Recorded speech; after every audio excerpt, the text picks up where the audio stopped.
Mas Osi, yang saya hormati, Pak Tito, Pak Nomsi, Pak Sekretaris BNPB, Ketua DKPP, kawan-kawan semua yang saya hormati. Memang pembahasan kita hari ini adalah masalah anggaran 2026. Dan setelah rapat kita kali ini tidak ada rapat lagi mengenai pembahasan anggaran, tinggal diputuskan. Jadi pada dasarnya kita hari ini adalah menyetujui atau tidak menyetujui.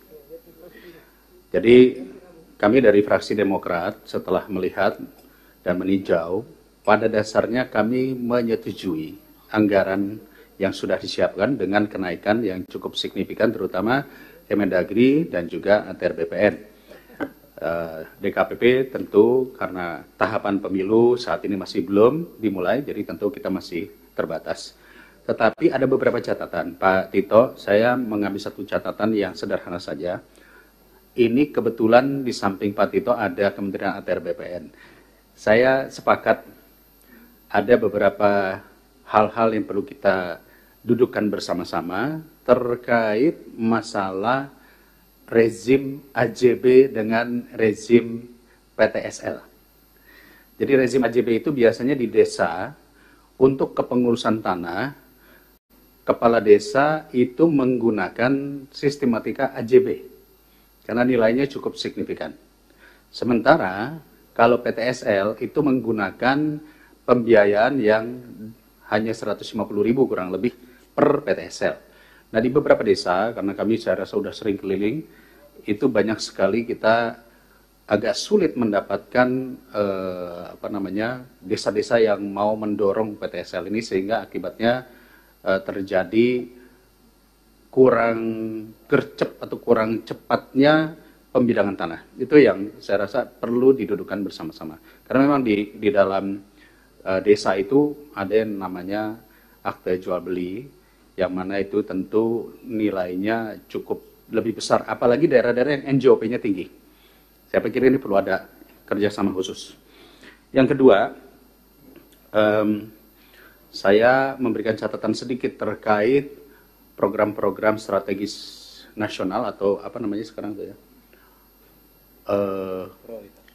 prioritas nasional seperti yang disebutkan MBG, lalu Koperasi Desa Merah Putih, terutama ada 80.000 pelatihan di 80.000 desa mungkin ya Pak ya, tetapi hanya 8.000, kurang lebih hanya 8.000 target. Nah artinya apakah ini 8.000 target ini per kecamatan satu atau satu orang atau seperti apa? Dan kemudian bagaimana fungsi kemudian pengawasan daripada output yang dilaksanakan. Kurang lebih itu satu desa dari 80.000 itu mendapatkan alokasi sekitar 500 jutaan. Nah bagaimana fungsi pengawasannya dan apakah DPR juga bisa ikut melakukan fungsi pengawasan terhadap kegiatan-kegiatan tersebut, termasuk yang MBG. Untuk ATR BPN kembali, kemarin saya sudah sampaikan, dalam konteks ini kan anggarannya cukup naiknya signifikan ya Pak ya, hampir 9 triliun.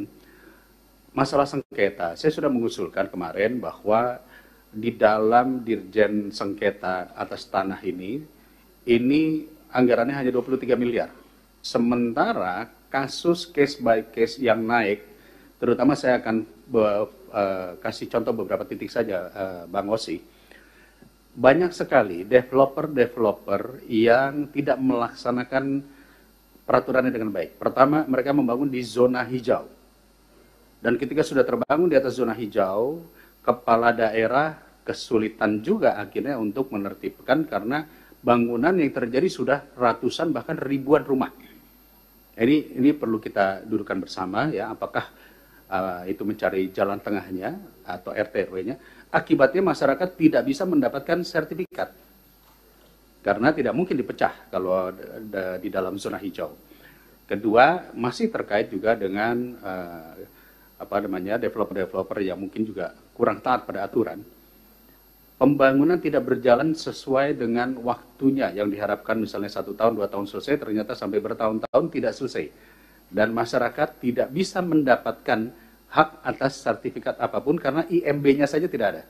Nah ini saya pikir perlu didudukkan dengan Kementerian Perumahan terkait hal-hal ini. Dan ini banyak terjadi di beberapa lokasi dan beberapa tempat.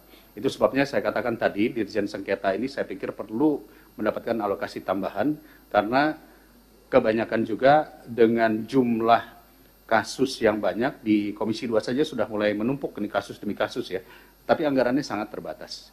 Jadi itu beberapa catatan yang bisa kami sampaikan terkait alokasi yang sudah ada. Demikian kiranya Pak Ketua, sekali lagi Pak Fraksi Demokrat menerima, menyetujui dengan penambahan alokasi daripada pemerintah. Terima kasih. Assalamualaikum warahmatullahi wabarakatuh. Terima kasih Kang Dedi Yusuf dari meja pimpinan. Selanjutnya Pak Batra, silakan.